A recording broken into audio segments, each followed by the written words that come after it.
La parole est à Madame Sarah El Haïry, ministre déléguée chargée de l'enfance, de la jeunesse et des familles.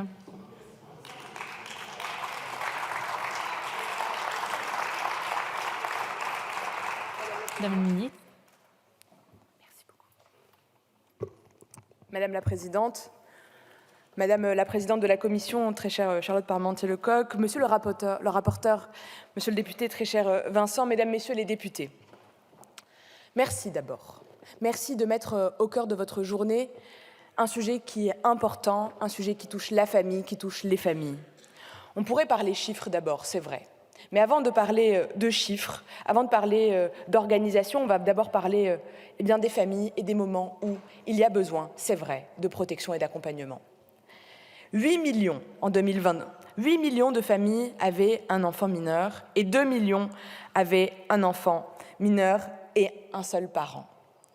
Dans 83% des cas, il s'agit d'une maman isolée.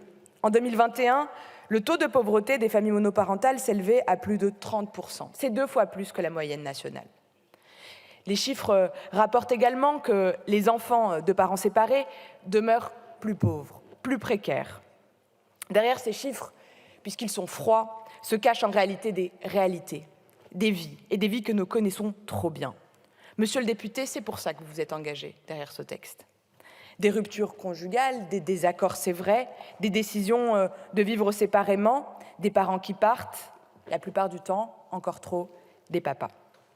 Et au milieu de tout ça, au milieu de ces tourments, il y a d'abord des enfants mineurs qui deviennent de jeunes adultes, mais dont les besoins ne s'arrêtent pas en réalité.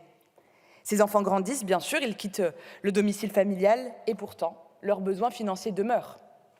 Alors la loi prévoit, bien sûr, que chaque parent contribue à l'entretien et à l'éducation des enfants à proportion de ses ressources, de celles de l'autre parent, ainsi que des besoins de l'enfant.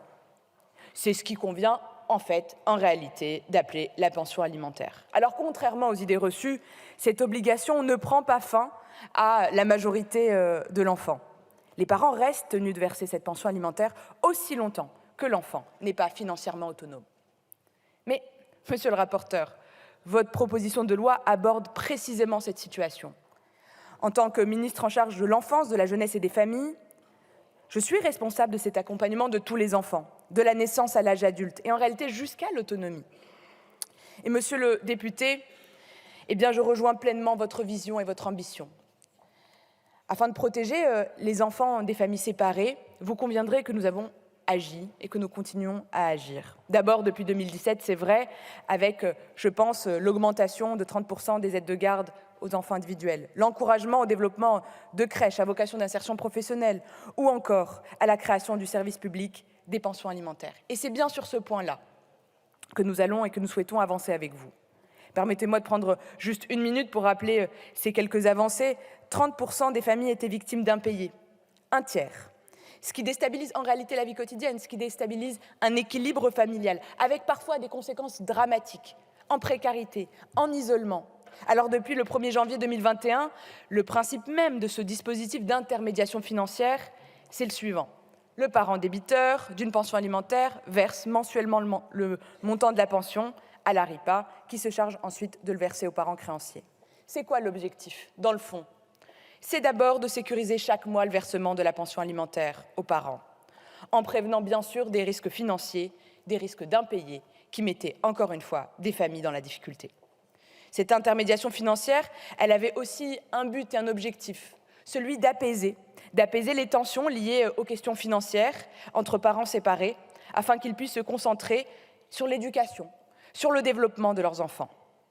Tout manquement du parent débiteur à ses obligations fait donc l'objet de pénalités et entraîne, dès le premier impayé, du recouvrement par l'ARIPA et le déclenchement des allocations de soutien familial lorsque le parent créancier de la pension alimentaire est un parent isolé et en fait la demande. Depuis le 1er janvier 2023, la mise en place de cette intermédiation est valable pour toutes les contributions à l'entretien et à l'éducation des enfants et aujourd'hui systématique. En mars 2024, c'est près de 210 000 pensions qui ont été versées ou avancées. Et nous poursuivons le travail dans cette nouvelle mandature. En réalité, monsieur le député, vous l'avez dit, et c'est le choix qu'a fait également votre groupe, que je salue aujourd'hui, Cette protection, excellent groupe, que je salue aujourd'hui, c'est d'élargir cette protection aux jeunes enfants majeurs. C'est la philosophie de votre texte.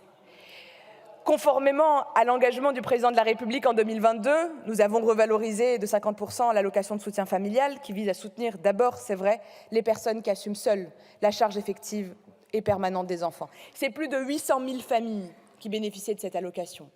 Ça représente, c'est vrai, un investissement de 900 millions d'euros supplémentaires pour les parents solos. Disons-le, pour les mamans solos en réalité.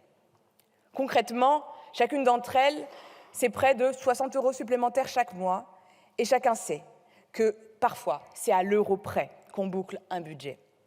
Ça fait une sacrée différence. Nous allons enfin, là aussi avec le président de la République, puisqu'il s'était engagé le 7 mars dernier, étendre les aides à la garde d'enfants jusqu'aux 12 ans dans les familles monoparentales. On va être clair, un enfant a besoin d'un accompagnement et d'une garde, et pas jusqu'aux 6 ans. C'est jusqu'aux 12 ans qu'il a besoin d'être accompagné. Et quand on est un parent seul, eh bien on ne s'en sort pas. Ce n'est pas simple quand on ne peut pas compter sur le deuxième parent. Je serai, monsieur le député, aux côtés de l'ensemble des députés qui s'engagent pour la famille, pour leur soutien, quelles que soient les situations et les positionnements sur ces bancs. L'essentiel, c'est d'aller créer du consensus, d'aller créer, comme vous l'avez fait, monsieur le député, sur ce texte de loi, eh bien un soutien transpartisan grâce aux travaux de la Commission, madame la présidente.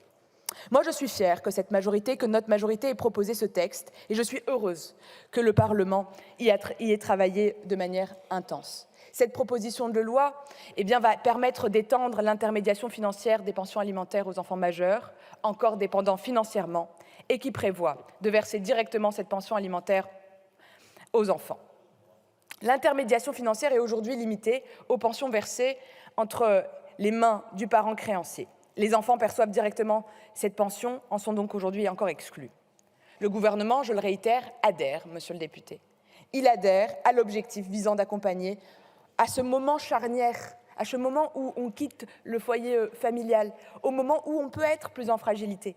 Et pour dire les choses telles qu'elles sont, baisser parfois la tension et les difficultés de relation dans une famille, parce que vient un sujet pas simple, celui de l'argent.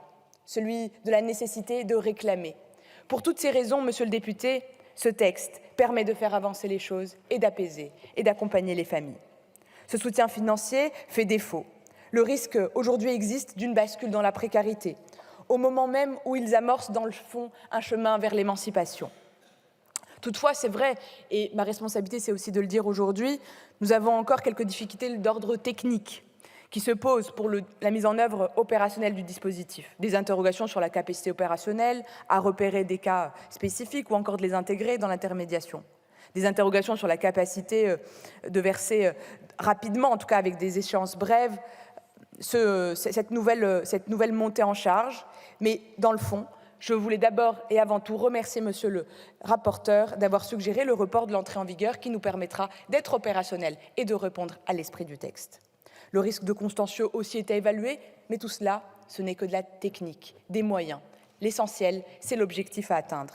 Mesdames, Messieurs les députés, Monsieur le rapporteur, le gouvernement vous remercie de mettre en lumière cette proposition de loi qui permet de témoigner des difficultés rencontrées par un certain nombre de jeunes adultes. Profitez de la navette législative pour permettre les réponses techniques, bien sûr, mais l'ensemble des organismes concernés ont été saisis. Je les mobiliserai personnellement, monsieur le député, monsieur le rapporteur, pour apporter l'expertise sur la faisabilité de ces solutions. Et j'ai fait une demande de réponse rapide. Je proposerai par ailleurs, évidemment, dans les travaux aux parlementaires Fanta Beret et Xavier Iacovelli, qu'ils intègrent aussi cette question dans leurs travaux qui les conduiront à nous remettre des propositions sur les spécificités et les besoins des familles monoparentales.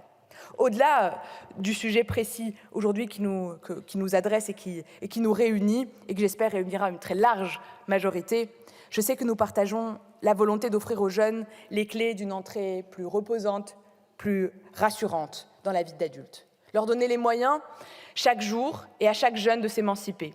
C'est continuer à travailler sur ce que nous avons déjà fait, Pour ceux qui étudient, remplacer la cotisation de la sécurité sociale étudiante, continuer à travailler sur l'augmentation de la prime d'activité. Pour ceux qui ont du mal à se loger, la caution gratuite Visale, les dispositifs Loc-Avantage ou encore la réduction de loyer.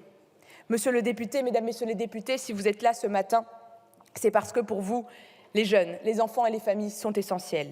Alors favoriser leur insertion sur le marché du travail, les accompagner avec la prime exceptionnelle de l'apprentissage ou encore étendre la garantie jeune à plus de 200 000 jeunes puissent bénéficier vers ce retour à l'emploi ou encore la transformation du contrat d'engagement jeune. Nous souhaitons aller encore plus loin avec le contrat d'engagement jeune, avec un soutien intensif de 15 à 20 heures de soutien et d'accompagnement minimum par semaine, aller plus loin également dans ce soutien aux familles, dans leur diversité et dans leur pluralité. Mesdames, Messieurs les députés, je suis fière de représenter le gouvernement dans un moment important que réunit cette Assemblée. Le gouvernement poursuivra tous ses efforts pour accompagner les enfants, les jeunes et les familles. Et mesdames, Messieurs les députés, vous pouvez compter sur moi et mon indéfectible énergie. Je vous remercie. Merci Madame la Ministre.